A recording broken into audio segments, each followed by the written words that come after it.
The Mahabharata Chronicles, Episode 2. A handsome prince and a devoted son sacrifice his future for his father's happiness. But was his sacrifice worth it? Did it truly make his father happy? He was loyal and righteous. But how would he choose when there was a clash between loyalty and righteousness? Two children, one abandoned by mother at birth and adopted by a charioteer, and other given away at birth and grew up as a cowherd. Were they prisoners of their births, or did they write their own destiny? A blind king's obsession with throne, a nobleman with one devastating weakness, the implacable bond between brothers, a woman's quest for vengeance, a mother's secret, an arrogant friend, a deceitful relative, a vengeful son, and a morally conflicted warrior. Words of timeless wisdom and a war among brothers. How was it all interconnected? What linked the past, present, and future? Was everything pre written, or anyone had a choice? What did it all really mean in the end? So let's begin the saga of Mahabharata, which captures every facet of human emotions. Here it goes. Sitting in his cottage, sage Ved Vyas was very restless. Mahabharata was imprinted in his memory, and he wanted to preserve it in writing. But he was not a writer, he was a storyteller. He was searching for a skilled writer, but he found no one. No student of his was worthy enough. When he did not get any solution, he looked up the sky and asked the heavens. And just then, an epiphany occurred. He smiled because he got the perfect answer. He in fact wondered why it did not occur to him earlier. He could sleep peacefully that day. The next day, he approached Ganesha and requested him. But why me? Ganesha asked. Who else, Ganesha? Who can match your wisdom, intellect, and knowledge? And aren't you also the one who is called to remove obstacles? Ganesha thought for a moment. Okay, I agree to write for you, but I have a condition. You will have to dictate non-stop so that I don't have to take a pause while writing. Ganesha was wise. But then Rishi Ved Vyas was no less. He smiled. Okay, fair enough. But just take care. Don't write any verse until you fully understand its meaning. He knew if he needed time to think, he had to give complex verses to Ganesha to understand. Ganesha understood Rishi Ved Vyas was challenging him, but he had to take it up. It so happened once while writing, the feather with which Ganesha was writing broke. Not wanting to interrupt Rishi Vyas, he broke the tip of his tusk and continued writing. This is why he is also called Ekadanta. Rishi Ved Vyas narrated and he wrote. The great epic of Mahabharata thus became immortal. It is said that it took 3 years to complete writing Mahabharata. Sage Ved Vyas began his dictation. I bow to the Holy Trinity, to Brahma, the creator of the universe, to Vishnu, the preserver, and to Shiva, the destroyer, the god of gods, Mahadev. Not so long ago, there was a Kshatriya king named Shantanu. He ruled the kingdom of Hastinapur. So that time the society was divided into classes based on the profession. The scholars were called Brahmins, they were teachers and the most respected ones. The warriors were called Kshatriyas, the businessmen were called Vaishya, and the workers were called Shudra. Shantanu had a son named Devrat. Devrat was a perfect son, highly learned, skilled warrior, and very loyal and devoted to his father. He was made the crown prince and was declared the future heir to the throne of Hastinapur. All was going well until one day, Devrat noticed that Shantanu seemed sad and withdrawn. He seemed uninterested in royal duties and he could see him pacing in the palace, lost in thoughts.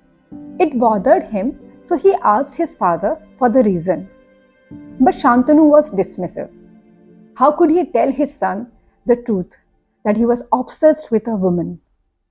It so happened that some time back Shantanu had gone to forest for hunting. He was tired and thirsty and wandered around in search of water. Then suddenly he noticed a sweet fragrance that filled the air. He was mesmerized. He followed the smell to find its source. And then he saw a woman sitting on a rock by the river. She was breathtakingly beautiful and fragrant. Shantanu was enchanted and fell in love with her instantly. That woman was Satyavati, daughter of a fisher king. Shantanu was so much drawn to her that later he went to her cottage and requested her father for her hand in marriage. His father graciously agreed but asked for a promise. However, Shantanu could not agree to what he asked. Disappointed and distraught, he came back to palace.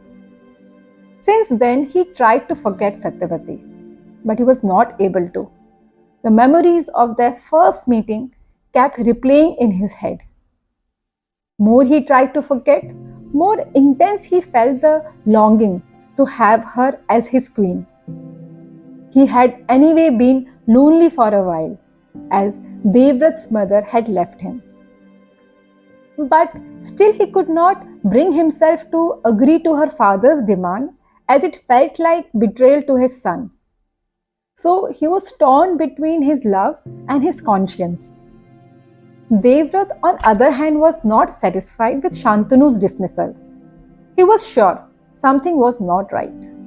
He kept thinking about all the possible causes. Is he worried about the kingdom? But then his father was a powerful ruler of Hastinapur, the capital city of the largest kingdom at the center of Bharat. Hastinapur was a prosperous city, bustling with activities on education, trade, and entertainment. As he kept wondering, his thoughts drifted to the well being of people in their kingdom. But then again, he did not find anything worrisome. People were religious, they worshipped gods.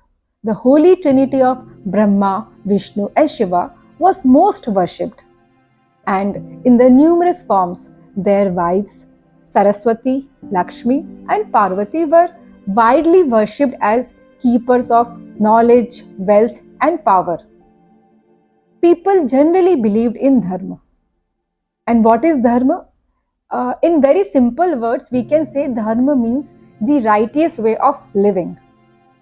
People also believed Vishnuji would descend in his mortal form if there was a dire need to restore order on the earth. But his kingdom did have some demons. To give you a context, as per ancient Indian scriptures, there are no devils and there is no god of devils per se. There were demons. They were enemies of Vishnuji but worshipped God Shiva for powerful boons. Demons were devious but mortal. Shantanu had successfully kept demons in check. So they can't be the reason Devrat kept thinking. Then he thought about the lesser gods or Devatas, who had specific powers to control air, water, fire, and heaven. They were also sages who acquired godlike powers after years of meditation and penance. They could also grant boons and curses. But then his father regularly conducted holy rituals called yagnas. Yagnas are rituals where offerings are made to sacred fires along with chants of mantras to please gods. This practice is still very prevalent, and if you have ever observed, be it at yagnas or at temples, you would find the fragrance of incense, the bells, the fire, the light of diyas, all this creates an ambience which actually takes you to a trance. Isn't it incredible? Okay, so in those times, yagnas were conducted under guidance of sages. So both sages and devatas were happy. Their kingdom was blessed with natural resources. Is it the general moral decay which is worrying him? Devrat considered. So, as per ancient Indian scriptures again, time was divided into yugs, and there were four cyclical periods: Satyug, Treta Yug, Dwapar Yug, and Kali Yug. These periods were demarcated by varying degree of righteousness. Satyug was the age of truth and perfection. Since Treta Yuga, there was gradual emergence of deceit and decline in spirituality in favor of wealth and power, which further worsened as the Yuga changed. So, if you are curious to know, let me tell you, we are currently in Kali Yuga, the last or the fourth era, which is era of widespread dishonesty, moral decay, and where spoken words are meaningless. Coming back to Hastinapur, though it was Dwapar Yug, life in Hastinapur was peaceful. Oaths still had significant meaning, and breaking them would cause dishonor, which that time was considered worse than dying. Words, promises, once spoken were deemed irreversible. Then what could be bothering father? Devrat could not fathom any reason for his sadness. He waited a few weeks. He hoped with time his father might get better. But no, he became worse. Finally, as he had no option, he called his father's associates. He asked them if they had any clue, but they were scared to say anything. Devrat assured them of protection, and they told him everything they knew. There is a beautiful fisherwoman, Satyavati. The king likes her. The king also went to her cottage to seek her hand for marriage. But we are not aware what transpired there. Devrat decided to meet Satyavati's father. On the other side, Satyavati also carried a secret. Earlier, she was a beautiful fisherwoman but smelled of fish, which is why she was also called Matsyagandha. Once, she took a powerful sage Parashar in her boat to cross the river. Rishi Parashar, enchanted with her beauty, made love to her. Satyavati thus had a son with Rishi Parashar. Satyavati was not married, so she feared for her reputation. But Rishi Parashar pacified her. He took his newborn son with him. He named him Krishna Dvipayan, probably because the child was dark in complexion. And Krishna lovingly means dark or black. This child was later known as Ved Vyas, which means compiler of Vedas. He compiled the Vedas into 4 separate books: the Rig Veda, Samaveda, Yajur Veda, and Atharva Veda. And let me share something amazing here. Vedas, which literally mean knowledge, are the largest texts of knowledge in Hinduism. And Vedas were not actually written by any one person. Some say it was the collection of knowledge the sages received after years of intense meditation, or it was created by Brahmaji. But can you imagine such vast knowledge was for several millennia transmitted orally? That is through memory by way of recitation called Path. In fact, we still call the recitation or chants of couplets of holy scriptures as Path. And if you would have observed, they have a unique rhythm. If you haven't yet, do listen to Ramayana or Gita Path in a temple live. You would understand what I mean. So, well, in Mahabharata, Rishi Ved Vyas was also narrating his own story. Before leaving, Rishi Parashar gave Satyavati 2 boons. First one made her virgin again, and second one made her muskily fragrant.